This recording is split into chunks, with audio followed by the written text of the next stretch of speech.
जय श्री कृष्ण। अपने कृष्ण चक्षु चैनल में मैं अमिता वशिष्ठ अपने सभी साधकों का हार्दिक अभिनंदन करती हूँ।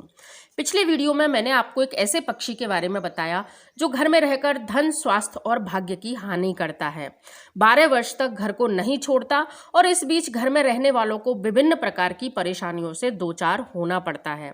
मेरे इस वीडियो के कारण मुझे बहुत नाराजगी से गुजरना पड़ा। कई पक्षी प्रेमी मुझसे नाराज हुए। उन्होंने मुझ पर किसी निरीह प्राणी का दाना पानी बंद करने का आरोप भी लगाया। लेकिन मैं फिर बता दूं कि मेरा संसार के किसी भी प्राणी से कोई बैर नहीं है, लेकिन गृहस्थ जीवन में रहने वाले लोगों को अपना भला बुरा चाहने की स्वतंत्रता है। सर्प, बिच्छू व अन्य विषैले जीव जिनके भीतर विष रहता है वे भी प्राणी ही हैं, लेकिन हमारे उन पर दया करने से उनके भीतर का विष जिस प्रकार समाप्त नहीं होता, उसी प्रकार संसार में अनेकों ऐसे प्राणी हैं जो अपनी नेगेटिविटी के कारण शापित माने जाते हैं और उन्हें घर में किसी भी रूप में रखना शुभ नहीं होता, क्योंकि इससे उनके भीतर के दुर्गुण, उनकी नेगेटिव एनर्जी और उन पर लगे शाप का हमें भागीदार होना पड़ता है। यदि आपको मेरी बात बुरी लगे तो मैं क्षमा प्रार्थी हूँ, लेकिन शास्त्र विहित बात कहना मेरा धर्म है। जिस प्रकार कौआ, गिद्ध, तोता और मोर ये सभी एक ही प्रजाति के हैं, इनका खान पान भी मिलता जुलता है, लेकिन कौआ और गिद्ध कोई भी अपने घरों में नहीं रखता और तो और इनका फोटो भी लगाना घर में वास्तु दोषों को निमंत्रण देता है। वहीं तोता और मोर लोगों को आकर्षित करते हैं, लोग इन्हें पालना पसंद भी करते हैं और वास्तु दोषों को दूर करने के लिए इनके फोटो भी स्थान स्थान पर लगवाए जाते हैं। तो आज हम एक ऐसे ही जीव के बारे में बात करेंगे जो आमतौर पर घरों में पाला जाता है, लेकिन शास्त्र कहते हैं कि इसे घर में रखना अपने पितरों को नाराज करना है, अपने घर के सुखों में कमी करना है। यह जानवर जिस भी घर में होता है उस घर के देवता वहां से भोजन ग्रहण नहीं करते, हमारे समस्त पुण्यों को नष्ट कर देता है। यह इस प्रकार का जीव है। इसको भोजन देना हमारे लिए अत्यंत आवश्यक है, लेकिन घर में इसे पालना, इसे रखना बहुत ही अशुभ माना जाता है। तो जानने से पहले यदि आपने अभी तक मेरे चैनल को सब्सक्राइब नहीं किया है तो प्लीज़ चैनल को सब्सक्राइब करें। वीडियो पसंद आए लाइक करें, शेयर करें। वीडियो अगर पसंद ना आए तो मुझे माफ़ जरूर करें। यदि पसंद आए तो कमेंट में जय श्री कृष्ण लिखें। मेरी बातों पर गौर करें और शास्त्रों को पढ़ें ताकि आपको मेरी बातों की पुष्टि हो सके। तो हमारे शास्त्रों में 3 जीव ऐसे बताए गए हैं जिन्हें मारना और पालना दोनों ही बहुत बड़े अपराध की श्रेणी में आता है।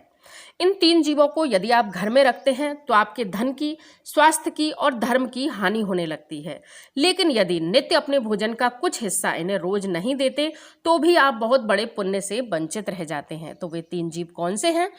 पहला जीव है चींटी। चींटी को मारना और घर में रखकर उसे भोजन देना दोनों ही शुभ नहीं माना जाता है। दूसरा जीव है कौआ। इसे पालना कोई पसंद नहीं करता, घर में उसका आना भी अच्छा नहीं माना जाता, लेकिन नित्य अपने भोजन का कुछ हिस्सा इसे देना अत्यंत आवश्यक होता है। और तीसरा जीव जो कि आजकल स्टेटस सिंबल बन चुका है, जिसको रखना आपकी रहीसी की पहचान बन चुका है, वह है कुत्ता। कुत्ता जिसे एक गाली शब्द का संबोधन माना जाता था, उसे आज रईसों ने अपने बेटे के समान पालना प्रारंभ कर दिया है। नकारात्मकता से भरा यह जीव कब घरों की शोभा हो गया और धर्म के पतन का कारण बन गया। आइए आज हम कुछ ऐसे शास्त्र विहित तथ्यों को जानते हैं जो कुत्ते के घर में होने के घोर विरोधी हैं और इनकी पुष्टि भी करते हैं। तो हिंदू धर्म में यदि पुराणों को देखा जाए तो कुत्तों को यम का दूत कहा गया है। ऋग्वेद में श्वान अर्थात कुत्तों को विनाश का कारक माना गया है। कुत्ता अत्यंत अपवित्र जीव माना जाता है। इसके स्पर्श व दृष्टि से भोजन अपवित्र हो जाता है। शुभ कार्य के लिए जाते समय बिल्ली ही नहीं, यदि कुत्ता भी सामने आ जावे तो उस कार्य की गति धीमी हो जाती है। जहां कुत्ता घूमता है वहां देव आत्माएं घर में प्रवेश नहीं करती। घर का मुख्य द्वार जहां गणेश जी विराजते हैं उसके ठीक नीचे पितृ देवता का स्थान होता है। उसके भीतर यदि कुत्ता प्रवेश कर जाता है तो ऐसी मान्यता है कि पितृ देवता उस घर का अन्न और जल ग्रहण नहीं करते और पितृ जब घर से अन्न जल छोड़ देते हैं उसी क्षण से उस परिवार के पतन की कथा लिखी जाने लगती है। शास्त्रों में लिखा है कि कुत्ते को पालने वाले घर में किए गए दान, पुण्य, यज्ञ, हवन और समस्त अच्छे कर्म राक्षस के मुख में चले जाते हैं। जिस किसी घर में कुत्ता है और वहां यदि किसी की मृत्यु हो जावे और मृत देह पर कुत्ते की छाया पड़ जावे तो कैसा भी पुण्यात्मा हो उसे नरक में अवश्य जाना पड़ता है। यदि मेरी बात पर आपको यकीन न हो तो महाभारत के इंद्र युधिष्ठिर संवाद में आप इसे पढ़ें ताकि आपकी शंका का समाधान हो जावे।